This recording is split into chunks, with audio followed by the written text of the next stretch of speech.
రామానందం గారు. నేను ఇక్కడి నుంచే మాట్లాడతా, పర్వాలేదా?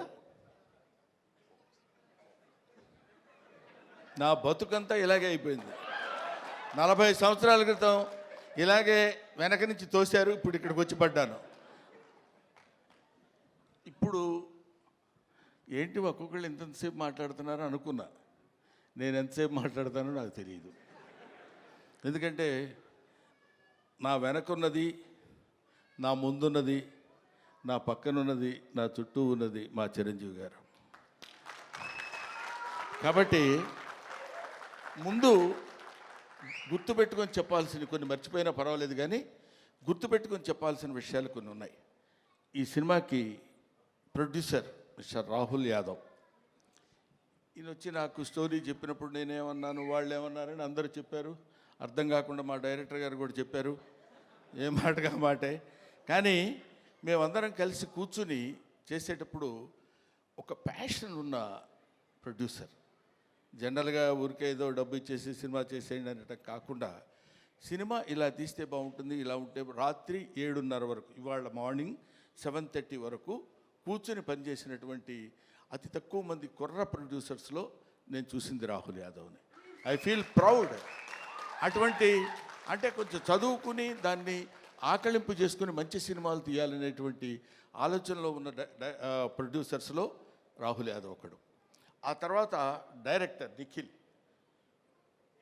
నిఖిల్ తను ముందు అసలు ఫస్ట్ ఒక 3 days నన్ను, ఇంకా ఇదిగో ఇప్పుడు మన రఘుబాబు లాంటి వాళ్ళను, లేకపోతే ఒక రాజీవ్ కనకాల లాంటి వాళ్ళను చూసినప్పుడు ఒక చిన్న అంటే నేను వీళ్ళని డైరెక్ట్ చేస్తున్నాను అనే దాని నుంచి ఒక 3 days కొంచెం తప్పుకోవడానికి కష్టపడింది. ఎందుకంటే వెరీ వెరీ గుడ్ బాయ్, దానితో పాటు వెరీ ఇంటెలిజెంట్ బాయ్.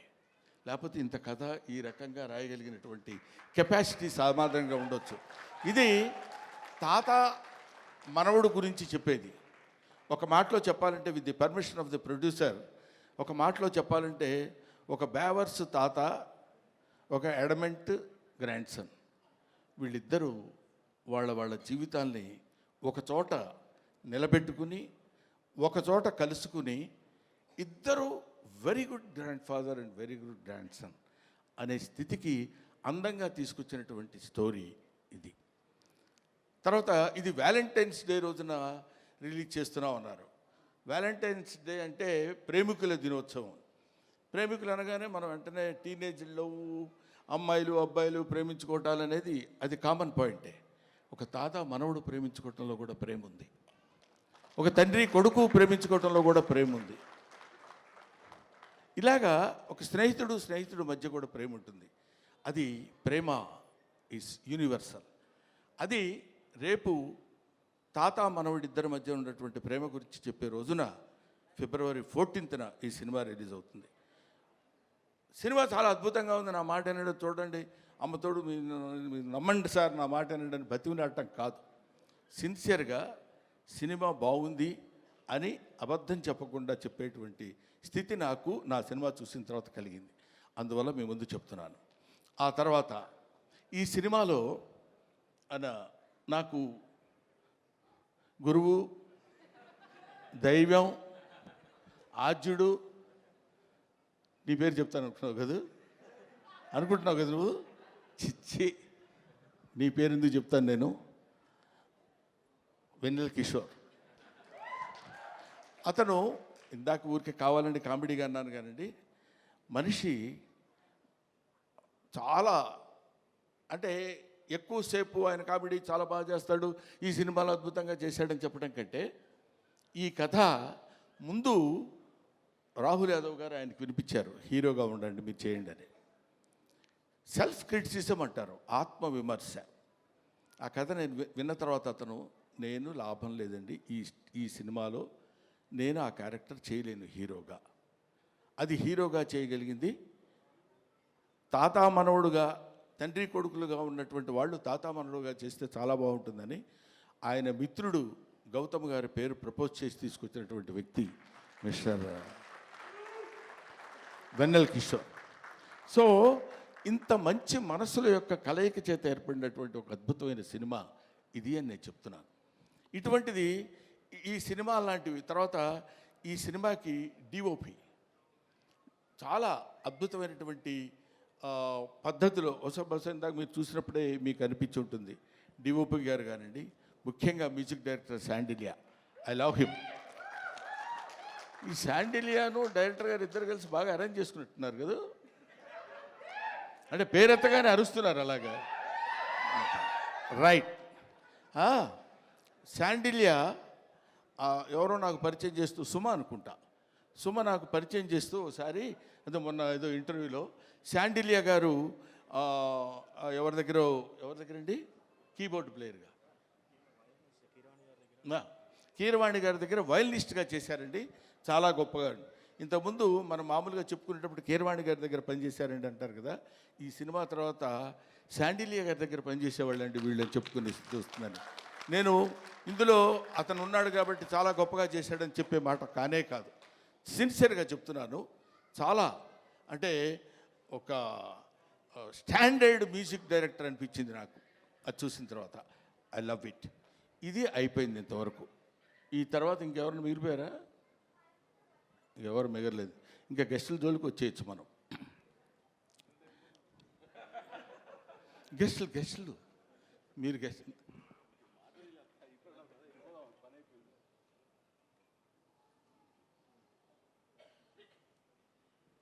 అది ఇప్పుడు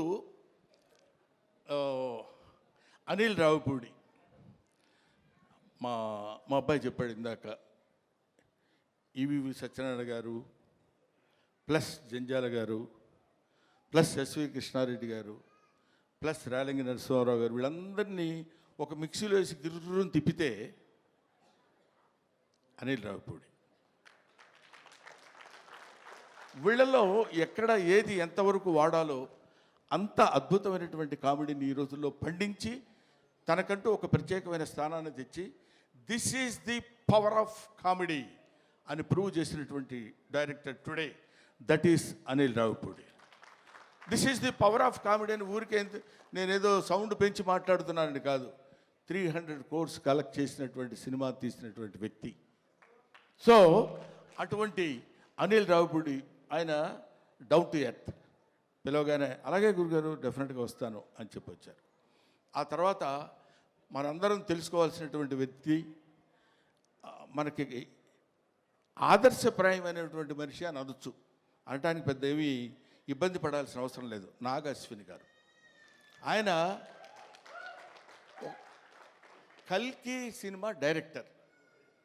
మామూలుగా ఒక సినిమా డైరెక్షన్ చేస్తేనే అసలు డోర్ దగ్గరనే కారు ఒకటి తీస్తాడు, అది తీసి ఫ్యామిలీ అనుకుంటూ వచ్చే రోజుల్లో ఒక సినిమాలో కామెడీ క్యారెక్టర్ ఏదో చేస్తే అద్భుతంగా పండిపోతే నా అంత టోళ్ళు లేడు అనుకునే రోజుల్లో ఆయనకు ఒక కారు ఉంటుంది. అది ఎవరి కోసమో వాళ్ళందరినీ మెప్పించడం కోసం పెట్టే కారు కాదు, తన పద్ధతి, తన విధానం, తను very very very what is human being అనేది ఎలా ఉండాలో మనం నేర్చుకునేటువంటి అతి తక్కువ మంది ఈ రోజుల్లో భూమి మీద సంచరిస్తున్నటువంటి రోజుల్లో నాగాశ్విన్ ఒకడు. I love him, I respect him, I admire him, everybody should admire him. ఇవాళ మనం మాట్లాడుకుంటూ చెప్పే విషయం అయిపోయారు. రఘుబాబు అనుకుంటున్నాడు నా గురించి చెప్పడేంటి, వాడు మన సుధాకర్, కమిడియన్ సుధాకర్ కొడుకున్నాడు అక్కడ బెన్నేని. వీళ్ళందరూ కొంతమంది ఉన్నారు, ఆడపిల్లల విషయం కన్ఫ్యూజ్ అవుతాను పేర్లు. మీరు మాట్లాడితే తాత తాత అంటున్నారు. నాకు చాలా సంతోషంగా ఉందండి. ఎంత సంతోషంగా ఉంది తాత అంటే.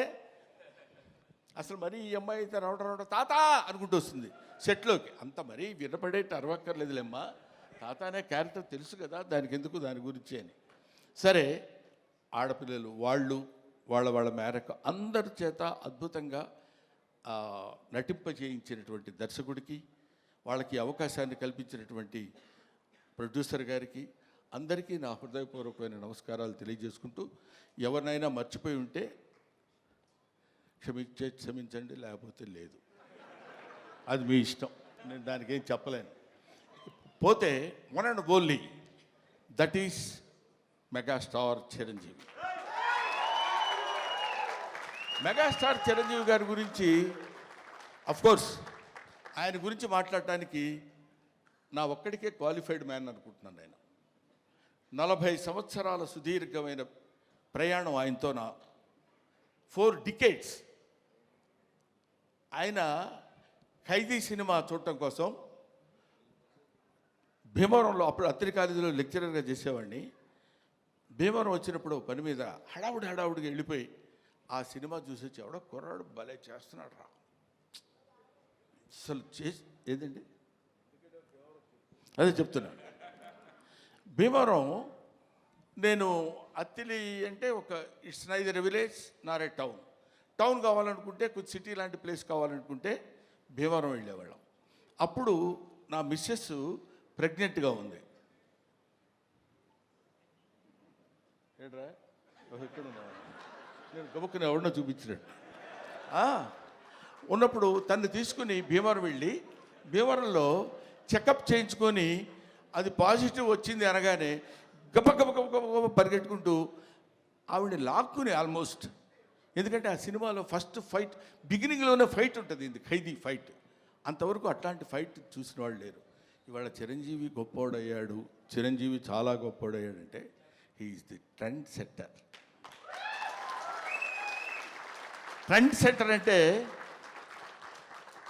మనం to be frank with you, fights అంటే ఒక రకంగా చూసినటువంటి వాళ్ళం, ఇదేంటి ఇలా కూడా ఫైట్స్ చేయొచ్చా, ఇలా కూడా చేస్తారా అనేటువంటి ఒక దిగ్భ్రాంతిని కలిగించినటువంటి ఆనాడు ఒక ఫైటర్, ఒక ఫైట్ మాస్టర్స్కి ఏం చెప్పాలి అనేటువంటి ఆలోచనలో పెట్టినటువంటి వ్యక్తి చిరంజీవి గారు. ఆ రోజు ఖైదీ నుంచి ఈ రోజు వరకు ఆయనతో ఎన్నో ఎన్నో ఎన్నో ఎన్నో సినిమాలు చేశాను.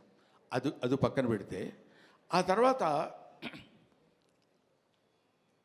కొంతమంది, ఇప్పుడు నేను కొన్ని ఫంక్షన్స్కి ఆయనతో పాటు అప్పట్లో ఘరానా మొగుడులో అది గుంటూరులో జరిగింది, 100 days ఫంక్షన్ గుంటూరులో జరిగితే మొత్తం అంటే కనుచూపు మేరకు ఇప్పుడు ఇట్లా కూర్చున్నప్పుడు ఇది ప్యాంటు ఇది షర్టు ఇట్లాగా కనపడేది కదా, అలా కనపడలే. ఇక్కడి నుంచి చూస్తే అన్ని తలకాయలు అలా అలా అలా కదులుతున్నట్టున్నాయి, 1 ఎకరం 2 ఎకరాలు. అది Chiranjeevi charisma on the stage. అది నేను చూశాను కాబట్టి నేను ఒక్కడే ఆ విషయం చెప్పగలను. అది ఆయన కారులో లక్కీగా ఏంటంటే అప్పుడు బ్రహ్మానందం చిరంజీవి గారికి చిన్న అల్సేషన్ డాగ్లా ఉండేవాడు. అంటే ఆయన రక్షిస్తాడని కాదు, ఆయన కారు ఎక్కితే గబుక్కని డాగ్ కూడా ఎక్కి కూర్చుంటుంది. అది Brahmanandam place on those days. అక్కడి నుంచి ఆయన ఎక్కిన బస్సులో బెజవాడలో స్టే చేసి గుంటూరు వరకు వస్తున్నప్పుడు బెజవాడ నుంచి గుంటూరు వరకు జనం బస్సు పక్కన ట్రైన్స్లో దాన్ని ఏమంటారు మోటార్ సైకిళ్ళ మీద వాటి మీద వీటి మీద వెనక ఏమైనా అయిపోతామేమో అన్న భయం కూడా కలిగే రోజుల్లో అది ఆయన చరిష్మా. కాలు కదిపితే 2 రాష్ట్రాలు, ఇవాళ 2 రాష్ట్రాలు, ఒకప్పుడు ఆంధ్రప్రదేశ్ గిల్ల గిల్ల గిల్ల గిల్ల కొట్టుకునేది.